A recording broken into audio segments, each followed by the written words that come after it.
What is up, everyone? This is Motorola, and today I'm going to show you how to fix the Windows Update error. We couldn't connect to the update service for your Windows 10 or 11 device. Let's get right into this. So if you're trying to update your Windows device and you get this error, there's a quick, easy way to fix this. Two quick ways, I should say. The first thing you want to do is to go to your search bar and just type in troubleshoot settings until you see this pop up. In here, you want to click into the additional troubleshooter settings until you see this page pop up. In here, you want to click into Windows Update and run this troubleshooter. A lot of times, this is going to fix any issues like this types that are happening for you to be basically able to run your update. So I would highly recommend you to basically try this process first, let this process run. It'll most likely should resolve the issue, and you should be then able to update your Windows device and then go from there. If this doesn't work, the next thing you want to do, on top of this, I should say, is to go to your search bar and type in services until you see this pop up. In here, type in Windows and until you find Windows Update and Windows Update Medic Service.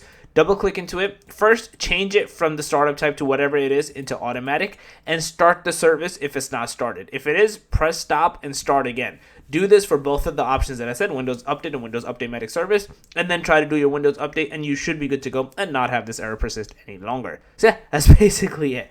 If you guys have a video, please thumbs up, guys, and make sure to subscribe, click that notification bell, and that Motorola's out. Peace.